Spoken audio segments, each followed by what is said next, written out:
पाया, मैं सबको भांप लेता हूं, मैं बताता हूं। अब उसने क्या बोला है, उसने जो ये संदेश दिया ना कि तेहरान खाली करो, ये कल का संदेश है कि तुम तेहरान खाली करो, ये किसके लिए बोल रहा है वो ट्रम्प?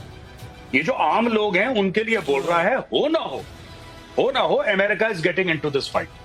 अगर चीजें एक आध दिन में 48 घंटे के अंदर अगर चीजें उस तरीके से पटरी पे नहीं आई जैसे ट्रंप चाहता है, तो हो सकता है कि मैसिव बॉम्बार्डमेंट ऑफ तेहरान। और ये बात ट्रंप भी समझ चुका है, भली भांति परिचित है कि जब तक रिजीम चेंज नहीं होगा मिडिल ईस्ट में शांति नहीं आएगी। ये जो इकोनॉमिक कॉरिडोर की बातें कर रहे हैं कि इंडिया और ये पूरा इकोनॉमिक कॉरिडोर यूरोप का आगे तक मिडिल ईस्ट का ले जाने की बात कर रहे हैं, ये सब ख्याली पुलाव है। ईरान तो मना कर रहा है, कह रहा है मैं वो बंद कर दूंगा अपने पूरे सी लेंस। मतलब आप भी यही कह रहे हैं कि खामेनेई के ऊपर। कहा है गाइस, कैसे हैं आप लोग? उम्मीद है आप लोग अच्छे होंगे। गाइस आपके लिए वीडियो लेके आया हूं जो ट्रंप ने आज हाल फिलहाल, वैसे भी ट्रंप को कुछ कहने को समझ में नहीं आता, लेकिन ट्रंप ने आज कहा है कि तेहरान खाली करो। दुनिया हिल गई। तेहरान खाली करने का मतलब है आवाम को बोल रहा है कि तेहरान खाली करो, हमारा हमला करने, क्योंकि इजराइल और ईरान के युद्ध में अब एंट्री होने जा रही है अमेरिका की।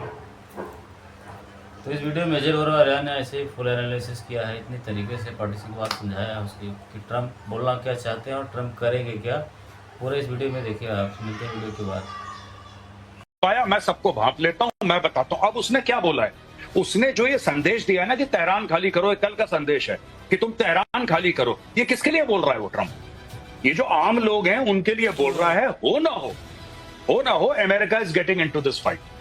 अगर चीजें एक आध दिन में 48 घंटे के अंदर अगर चीजें उस तरीके से पटरी पे नहीं आई जैसे ट्रंप चाहता है, तो हो सकता है कि मैसिव बॉम्बार्डमेंट ऑफ तेहरान। और ये बात ट्रंप भी समझ चुका है, भली भांति परिचित है कि जब तक रिजीम चेंज नहीं होगा मिडिल ईस्ट में शांति नहीं आएगी। ये जो इकोनॉमिक कॉरिडोर की बातें कर रहे हैं कि इंडिया और ये पूरा इकोनॉमिक कॉरिडोर यूरोप का आगे तक मिडिल ईस्ट का ले जाने की बात कर रहे हैं, ये सब ख्याली पुलाव है। ईरान तो मना कर रहा है, कह रहा है मैं वो बंद कर दूंगा अपने पूरे सी लेंस। मतलब आप भी यही कह रहे हैं कि खामेनेई के ऊपर अभूतपूर्व खतरा मंडरा रहा है, क्या आप भी यही कह रहे हैं? मैं आपके पास लौटता हूं। भयानक स्तर पर पहुंचा ईरान इजराइल युद्ध, G7 बीच में छोड़कर अमेरिका लौटे डोनाल्ड ट्रंप, जैसा हम आपको लगातार बता रहे हैं। ईरान के परमाणु कार्यक्रम और नेतन्याहू एक ही पेज पर हैं।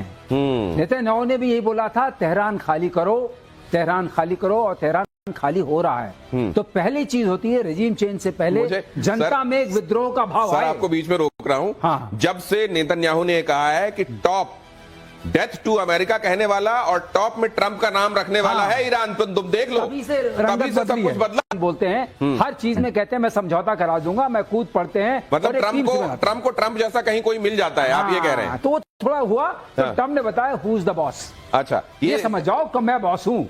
अच्छा। और अब मैं जा रहा हूँ, कोई सीज फायर कराने नहीं जा रहा हूँ, मैं तेहरान खाली कराने जा रहा हूँ। इसका मतलब क्या हुआ? इसका मतलब साफ है कि तेहरान के ऊपर अब बड़ी मुसीबत आने वाली है।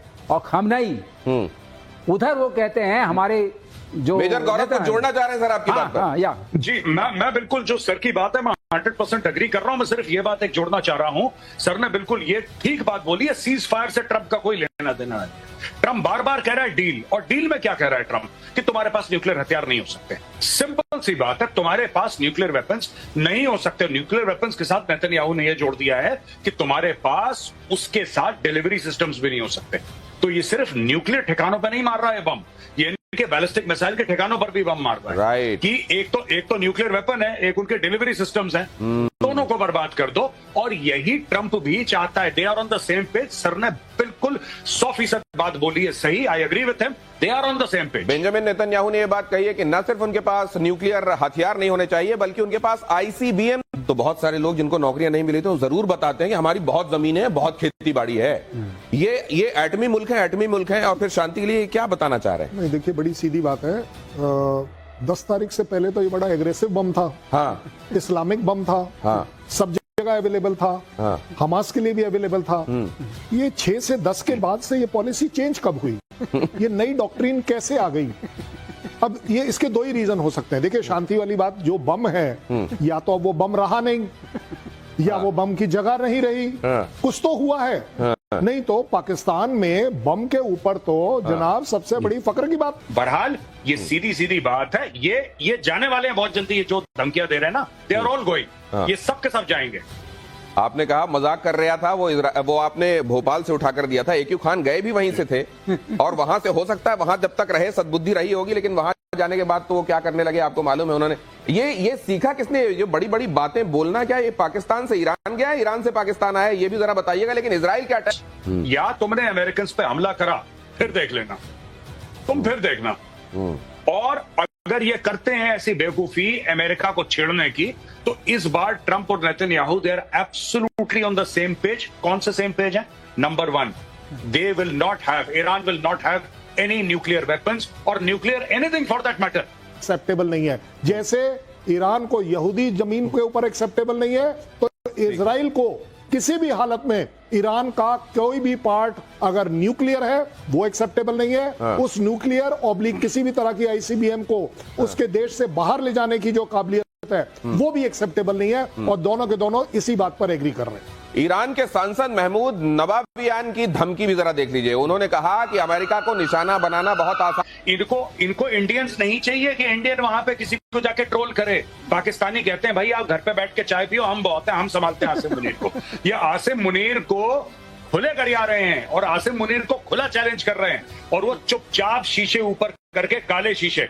अब देखिए, मैं कंपेयर नहीं कर रहा, पर दूसरे देश के जब लीडर्स जाते हैं या कोई बड़ा आदमी जाता है तो रुकते हैं, गाड़ी से नीचे उतरते हैं, पब्लिक से मिलते हैं, वेव करते हैं, फोटोग्राफ खींचते हैं, हाथ वाथ मिलाते हैं लोगों से कि आप हमारे इस्तेकबाल के लिए आए हैं। इसको तो गाली देने के लिए आए हैं। इसके वेलकम के लिए कौन आ रहा है? आसिम मुनीर के कोई भी नहीं आया, कोई भी नहीं आया। काले शीशे वाली गाड़ी में बैठ के भाई चुपचाप से बेसमेंट में चला गया है, और पाकिस्तानी इसको गालियां दे रहे हैं, मास मर्डर। और ये सारे के सारे पाकिस्तान तहरीक इंसाफ के हैं, क्योंकि इमरान खान को इसने जेल में डाल रखा है। So that is why the protest are happening.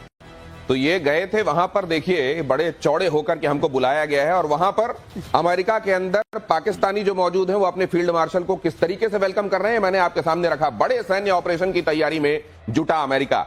अगली खबर, यूरोप में अमेरिकी सैन्य टैंक की हलचल। बड़ी का बंदा अंदर ना आ जाए, और उसके अंदर जितने डिस्कशंस होते हैं वो सिर्फ इस बात पर होते हैं कि किस तरीके से USA की दादागिरी उन्हें मंजूर नहीं है। तो डिफरेंस तो है, और आज से नहीं है, काफी टाइम से है। और इसीलिए इनको इंडियंस नहीं चाहिए कि इंडियन वहां पे किसी को जाके ट्रोल करे। पाकिस्तानी कहते हैं भाई आप घर पे बैठ के चाय पियो, हम बहुत हैं, हम संभालते हैं आसिम मुनीर को। ये आसिम मुनीर को खुले गरिया रहे हैं और आसिम मुनीर को खुला चैलेंज कर रहे हैं, और वो चुपचाप शीशे ऊपर करके काले शीशे। अब देखिए, मैं कंपेयर नहीं कर रहा, पर दूसरे देश के जब लीडर्स जाते हैं या कोई बड़ा आदमी जाता है तो रुकते हैं, गाड़ी से नीचे उतरते हैं, पब्लिक से मिलते हैं, वेव करते हैं, फोटोग्राफ खींचते हैं, हाथ वाथ मिलाते हैं लोगों से कि आप हमारे इस्तेकबाल के लिए आए हैं। इसको तो गाली देने के लिए आए हैं। इसके वेलकम के लिए कौन आ रहा है? आसिम मुनीर के कोई भी नहीं आया, कोई भी नहीं आया। काले शीशे वाली गाड़ी में बैठ के भाई चुपचाप से बेसमेंट में चला गया है, और पाकिस्तानी इसको गालियां दे रहे हैं, मास मर्डर। और ये सारे के सारे पाकिस्तान तहरीक इंसाफ के हैं, क्योंकि इमरान खान को इसने जेल में डाल रखा है। So that is why the protest are happening. तो ये गए थे वहां पर, देखिए बड़े चौड़े होकर के हमको बुलाया गया है, और वहां पर अमेरिका के अंदर पाकिस्तानी जो मौजूद हैं वो अपने फील्ड मार्शल को किस तरीके से वेलकम कर रहे हैं मैंने आपके सामने रखा। बड़े सैन्य ऑपरेशन की तैयारी में जुटा अमेरिका। अगली खबर, यूरोप में अमेरिकी सैन्य टैंक की हलचल। बड़े वो तुझपुंजिये तरीके से ये नहीं बताता हमने ये मार गिराया, वो मार गिराया, इनका ये जहाज मार गिराया। ये एक बड़ा कंपैरिजन ये वाला भी है पाकिस्तान के साथ, मेजर गौरव आर्य।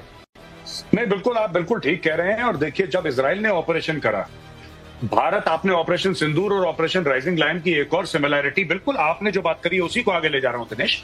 आप ये देखिएगा कि जब हमने पाकिस्तानी इलाकों पे, खासतौर से जो टेररिस्ट बेसिस थे, जब वहां पे हमने बम मारे थे, तो पाकिस्तानियों ने उसका प्रूफ दिया था, हमें प्रूफ देने की जरूरत नहीं थी, राइट।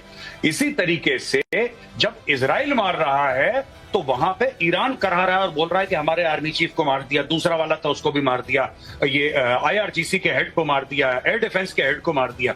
इजराइल बाद में बोल रहा है, पहले ईरान चिल्ला चिल्ला के बोल रहा है। तो ये आप बिल्कुल ठीक कह रहे हैं, ये इसका दूसरा पहलू ये भी है। और चुटपुंजी खबरें कि हमने उसके 2 F-35 मार दिया। अच्छा, उससे क्या होगा? मैं कह रहा हूं चलो मानते हैं तुमने मार दिया, जो कि झूठी खबर है, पर मान लो तुमने मार दिया। अच्छा, फिर क्या होगा? अगर तुमने F-35 मार दिया तो फिर क्या होगा? बेसिकली जो वॉर का पॉलिटिकल एम है, क्या वो पूरा हो रहा है कि नहीं? बिल्कुल। हथियार कल कोई बोलेगा जी मैं राइफल फायर कर रहा था, मेरी राइफल खराब हो गई, या तो दूसरा देश बोलेगा कि भाई हमारी बहुत बड़ी जीत है कि दुश्मन की राइफल खराब हो गई। ये कौन सी बात होती है? It's a weapon. एट्रिशन के बारे में हवाला वो देते हैं जो हार रहे होते हैं, वरना जंग का आउटकम क्या है उसके बारे में चर्चा होती है जीतने वाले की तरफ से। ईरान में मोसाद की ड्रोन फैक्ट्री का खुलासा आ रहा हूं सर, ईरान ने किया फैक्ट्री ध्वस्त करने का दावा। तो उम्मीद है गाइस आप लोगों को ये वीडियो अच्छी लगी होगी और समझ में आया होगा कि दुनिया में हो क्या रहा है। ट्रंप को कोई समझ पा ही नहीं रहा। इस बार तो ट्रंप बिल्कुल बदल गए, बदले से ही टाइम बदले उनको कोई समझ नहीं पा रहा कि कब क्या बोलेंगे। पूरा पागलपंथी वाला बात करते हैं इन टाइम। और अभी तक तो बोल रहे थे कि उसके साथ जा रहे थे, ईरान से बोल रहे थे डील करो बिजनेस करेंगे। अब बोल रहे हैं युद्ध करेंगे हम डायरेक्ट। अब बताओ कौन समझ पाएगा। तो गाइस अगर हमारी वीडियो आपको अच्छी लगी तो हमारी वीडियो को लाइक करिए, चैनल को सब्सक्राइब करिए ताकि आपको आने वाली हर वीडियो की नोटिफिकेशन जल्दी मिला करे। तो थैंक यू गाइस, जय हिंद।